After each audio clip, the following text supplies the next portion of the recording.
imagine your best friend of 7 years saying, like, everything you're saying to me is hurting me. Hey, what's up, you guys, and welcome back to my channel.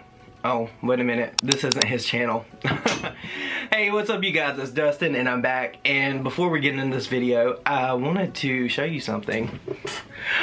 What do you guys think about my Trisha Paytas shirt? Like, you know Trisha was the queen of the CBB, and I wanted to capture this moment of her forever and seal it on a shirt. I edited this myself and put this together. Like, I could have used a Cricut and cut it out, but that's not what this video is about. So if you clicked on this video, you want to know about Tana Mongeau and Imari. Now, you guys know that I do have a past with Tana here on my channel. Like, the first video I made of her, I completely dragged her. And I have since, like, completely apologized for that. Like, I feel like shit that I made that video. But I do think, I stand by what I said in the video as far as, like, the tweets and stuff.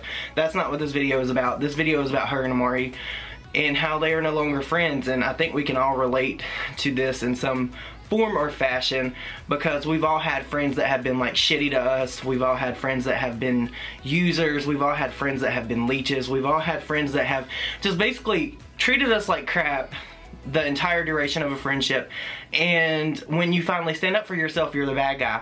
And basically that is what happened. So let's just get into that. So yesterday, Tana Mongeau tweeted that her and Imari were no longer friends. Then I go to the bus and I tweeted earlier, it's not a bad day, or it's a bad day, not a bad life. Because, like, this is the worst day I've had this year. Like, this is the worst day I've had in a long time. That kind of piqued my interest, because I was like, he's like in a lot of her videos, he's on tour with her. They're like best friends.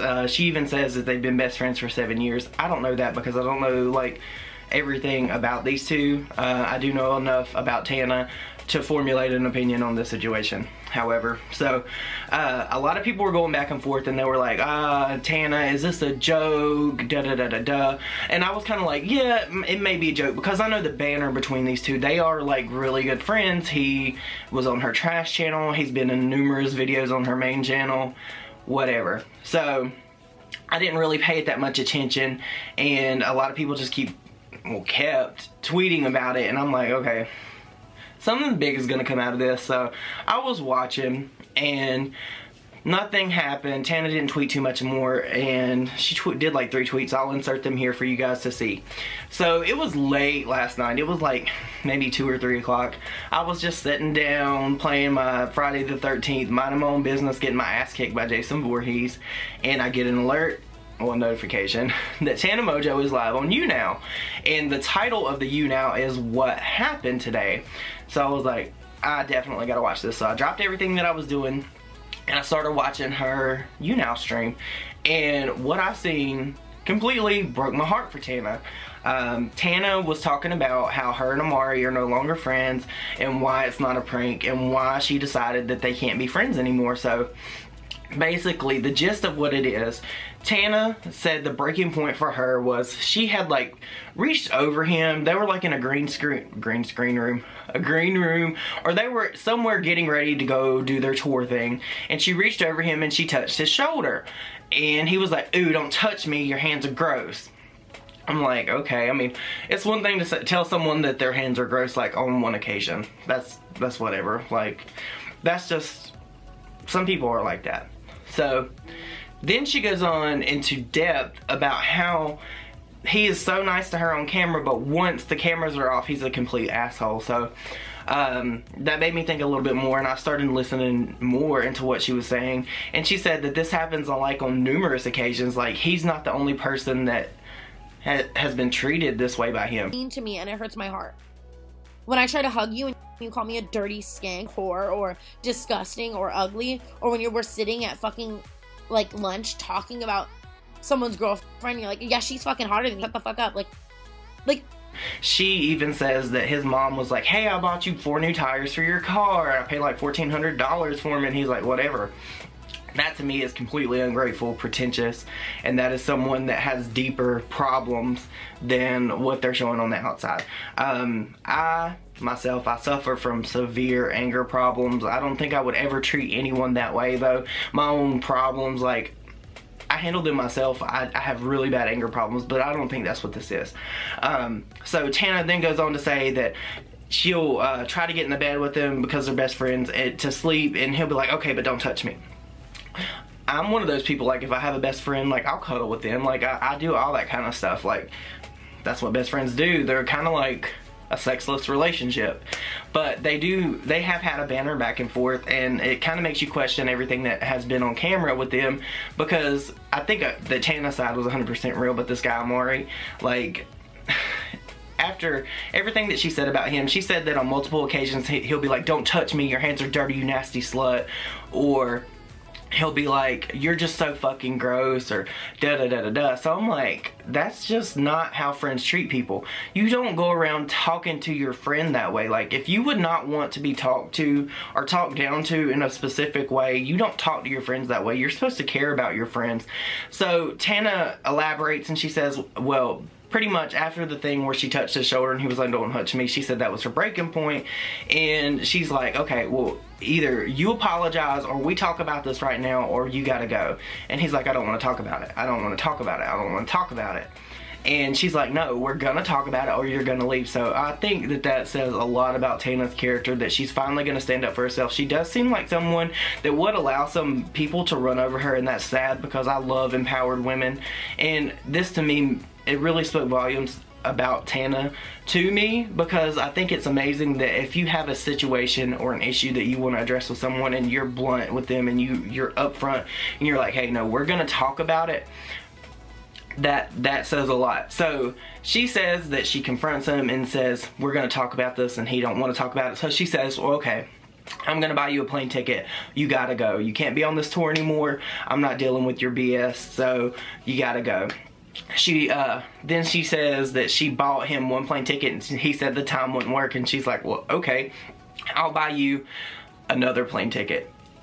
She buys him a different ticket and he departs. And then I think she says something about him wanting to be paid for like the show or something. She said she wrote him a check for $1,500. I don't remember all of that. I'm gonna try to put some of her live stream in here. I did capture some moments, but to me, that says a lot, that even in Tana being upset with him, she even bought him a plane ticket to go his own way. That speaks volumes of Tana's character.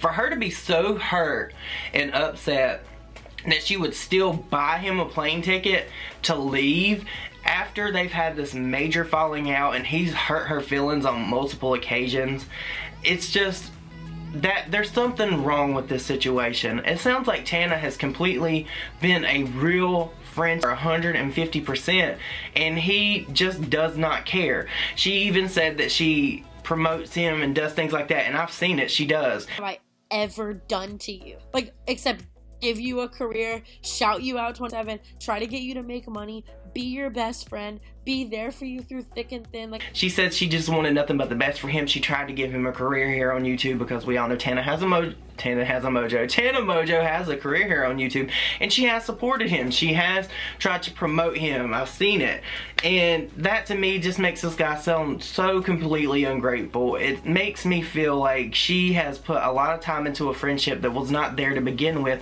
I don't know where it went wrong, and I really hate that Tana feels this way, because like, if you see any bit of this live stream, you can obviously tell that Tana is very upset by this, and that is not fun. It's not fair to her. For her to like do all this stuff and support him, pay for things for him, and him to just completely be an ass to her, just out of the principle of being an ass. And especially, it's one thing to be an ass, but it's another thing to be nice on camera to someone's face, and then once the camera's off, for an audience not to see you, for you to be a complete jerk. And number one, even if someone is a whore or anything like that, above all else, if someone's your friend, you do not say the things that Tana is saying that you said to her. That is so wrong. Like, if I had a friend that talked to me the way that someone talked to Tana this way, like, it would have been done a long time ago. So it sounds to me like Tana has taken a lot more than she actually should have in this situation, you guys. I feel for her. Like, you guys, let me know what you think down below, because we've all dealt with shitty friends. We've all dealt with people that have used us. We have all been through the ringer, and it's just, Tana is in a higher platform. She's like way up here. So I think people are going to pick this apart. She even said that he could expose her for everything, and if he does that, Tana, if you ever see this video, honey, if he does that, he was never your friend to begin with. Yeah, and I really hate that you're going through this, so my thoughts are with you. And if he sends you any negativity, just pay him dirt, because at the end of the day, you did everything that you could for this guy. You were a really good friend to him, and if he doesn't at least acknowledge that, or say, hey, yeah, you were a great friend, but this can't work out anymore, then you were better off without him, Tana. So that's just a little life lesson that I've been through. I could sit here all day on camera and tell you guys the many people that have used me for money, for car rides, for places to stay, any and everything under the sun. But I really do think that you did everything that you could to try to be a good friend to him. He just wasn't having it. But you guys, let me know what you think in the comments down below. But leave me a comment down below about what you think, and we will see how this develops, because I do think more will probably come from this, because with a situation like this, there's more than meets the eye, and there's no telling what Imari might do to try to expose her or anything like that. And I really hope that he doesn't. I just hope that he just goes his own way and leaves it alone and leaves Tana alone, because that's obviously what she wants in this situation. I hope you guys all have a great Sunday, and I will see you on my next video. Bye!